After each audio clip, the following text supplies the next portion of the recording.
본 말씀을 통해서 베푸는 은혜의 값, 베푸는 은혜의 값이라는 제목으로 하나님의 말씀을 증거하겠습니다. 가지고 있는 가치에 따라 값이 매겨지는 것이 보통입니다. 그래서 귀한 것이면 더 좋은 값을 받고 또 더 좋은 진열대 위에 놓여집니다. 반면 가치가 없다 라고 판단이 되면 값을 낮추거나 아니면 좋은 진열대 위를 차지하지 못하게 되는데, 그런데 새로운 가치가 발견된다. 그러면 그의 값은 다시 올라가게 되어 있습니다. 우리는 은혜를 받는 것과 또 베푸는 것, 이 두 가지를 놓고 비교해 보게 되면 더 선호하는 것은 받는 것. 받는 것을 더 좋게 여기고 더 귀하게 여기고 우리가 무엇인가를 받았을 때 더 가치 있게 여기는 경우가 많다는 겁니다. 그런데 오늘 본문에서는 받는 것도 좋지만 이 베푸는 것도 귀한 가치가 있다. 이제 우리의 삶의 진열대 가운데 이 좋은 자리, 받는 것을 좋은 자리에 놓지 말고 베푸는 것으로 좋은 자리에 올려놓고 그 값을 잘 계수해 나갈 수 있어야 됩니다. 그러면 이 베푸는 은혜, 오늘 본문에서는 선물이라고 말을 하고 있는데, 이 베푸는 것의 값을 어떻게 측정하겠는가? 오늘 본 말씀을 통해 살펴보면, 먼저 이 베푸는 은총이라고 하는 것은 관계 개선에 있어서의 새로운 변곡을 만들어낼 수가 있습니다. 새로운 흐름을 만들어낼 수 있는 그러한 힘이 베푸는 은총에 있다. 선물이라고 하는 것이 그러한 효능을 가지고 있다. 그런 말씀을 하고 있습니다. 14절도 보시면 은밀한 선물은 노를 쉬게 하고, 여기서 이제 또 부정적인 의미에서 우리가 판단할 게 아니고, 선물이라고 하는 것이 뭐 남들 보는 데서 공개적으로 주는 거 말고 개인적인 그런 의미에서 이해할 수 있겠습니다. 그러한 선물이라고 하는 것이 노를 쉬게 한다. 노라고 하는 것은 이 관계가 틀어진 겁니다.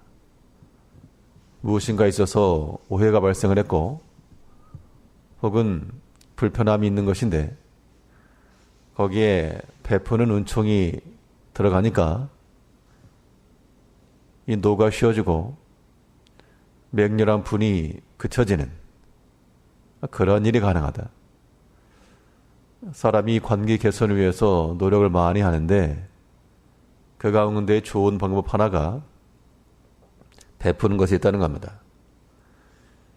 이 선물이라고 하는 것이 꼭 돈이 들어가고 혹은 어떠한 외적인 것으로만이 다 한정할 수가 없고, 아무튼 어떤 형태로든 우리에게서부터 나가는 겁니다. 받는 사람이 싫어하는 것이 나가는 게 아니고 받았을 때 즐거운 것이 나가는 겁니다. 때로는 우리가 무형의 선물을 통해서도 우리의 유익함을 얻을 수가 있다는 겁니다.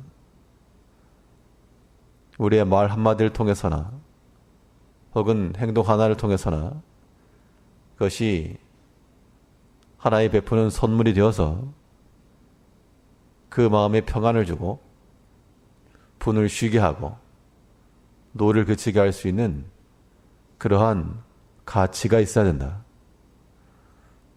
결국 우리가 우리 자신에게서 여러 가지 것들이 나가는데 이것이 과연 받고 듣는 사람에게 있어서 이 노를 쉬게 할 만한 것인지, 아니면 잠잠해지려고 했던 그 마음을 다시금 격동시키는 것인지 잘 구분해 봐야 됩니다.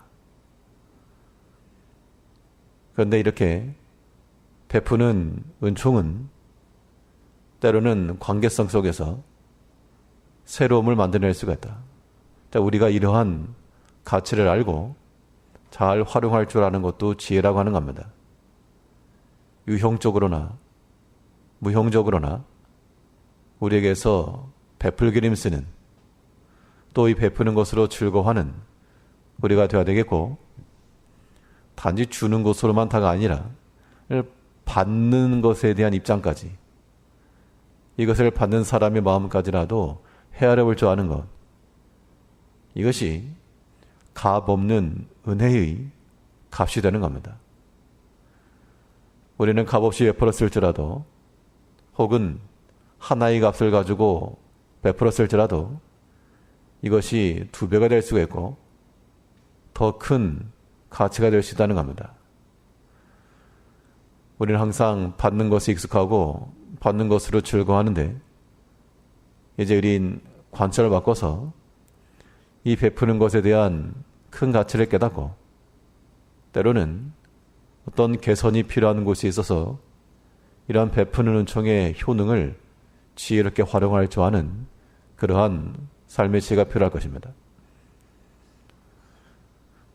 또 베푸는 은총이라고 하는 것, 이 관계의 개선만이 아니고 수고에 대한 보상이 될 수 있는 겁니다. 다른 사람의 많은 수고에 대해서 우리가 보상하고 인정해주는 그러한 행위로서 이 선물과 베푸는 은혜가 그 역할을 감당할 수 있다는 겁니다. 오늘 14절 보시면, 은밀한 선물은 노를 쉬게 하고 품의 뇌물은 맹렬한 분을 그치게 하느냐. 뇌물이라고 표현을 했는데 성경에서는 뇌물을 주지도 말고 받지도 말라 그랬는데, 이 뇌물이라고 하는 것이 맹렬한 분을 그친다. 그러면 때에 따라서는 적절히 행할 것인가? 성경이 서로 상충될 수 없기 때문에 이 부정적 측면에서 뇌물을 쓰고 또 잘못된 질서를 만들려고 하는 거, 이거 합당치 않지만, 오늘 본문에서 말하는 바는 그 쓰는 용어에 따라 뇌물이라 라고도 볼 수 있지만, 또 이것을 킹제임스에서는 보상 이렇게도 표현했습니다. 어떤 사람의 수고에 대해서 또 그 수고를 알아주고 그에 대한 적절한 값으로 보상해 주는 것, 그것이 노를 그치게 한다.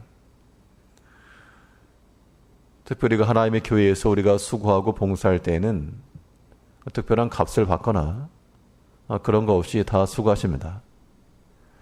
근데 때로 사람의 마음이 이 수고를 좀 알아줬으면 하는 그런 마음이 들 때가 있고, 그런 인간적인 마음이 들 때가 있습니다. 그걸 나쁘다는 것이 아니고 사람이기 때문에 가질 수 있는 마음인데, 개인으로서는 그런 마음을 스스로 내려놓는 것이 중요할 것이고, 또 우리가 지혜를 써서 그 수고를 알아주고 또 인정해주고 또한 보상을 해줄 수 있다 그러면 그 또한 하나의 지혜가 된다는 겁니다. 물론 여기에도 꼭 돈이 들어가는 것으로만 보상이 아니고 여러 가지 형태로서 인정해주고 또 알아주고, 이런 것들이 마음속에서 일어나는 그런 노를 그치게도 할 수 있다. 이러한 생각을 하게 되면 사람이 좀 지혜를 갖출 수가 있는 겁니다. 말 하나가 100마디의 말을 이겨낼 수가 있는데, 우리가 주변에 있는 모든 형제들을 살피고 또 수고하는 이들의 마음을 헤아려서 또 말로서도 위로해주고 또 그 품속에 보상을 통해서 더 수고할 수 있는 그 동기를 준다는 것은 이거는 나쁜 게 아닙니다. 우리가 서로 돌아보고 당연히 해야 된다. 당연히 우리에게 주어진 의미이기도 하고 우리가 감당할 부분이지만 또한 그런 면에 있어서 인간적인 약함과 또 사람의 속성을 지혜롭게 이용하게 되면 이 또한 베풀어주는 은혜를 통해 더 힘을 내고 또한 존중받는다라고 하는 그런 마음을 갖게 하는 것, 이것도 좋은 방법입니다. 이제 우리가 우리 주변을 살펴서 우리의 수고를 인정받기를 원하는 것만큼이나 또 우리 주변을 돌아보고 그 수고를 알아주고 인정해주고 더 존중해주가며 그래서 분노가 일어나고 다툼이 표출되지 않고 그런 것들은 사라지고 더욱 충성함과 사랑과 모든 관계의 개선에 그런 모습들이 우리 가운데 일어날 그러한 가치 있는 삶을 살아가야 되겠습니다. 오늘 하루의 삶 가운데도 내가 베풀어서 은혜를 줄 수 있는 것이 어디 있을까? 나의 말과 또한 모든 수고를 통해서 어떻게 부유하게 할까? 라고 하는 것을 생각하며 실천에 옮길 수 있는 새로운 한 날 되시길 바랍니다. 기도하겠습니다.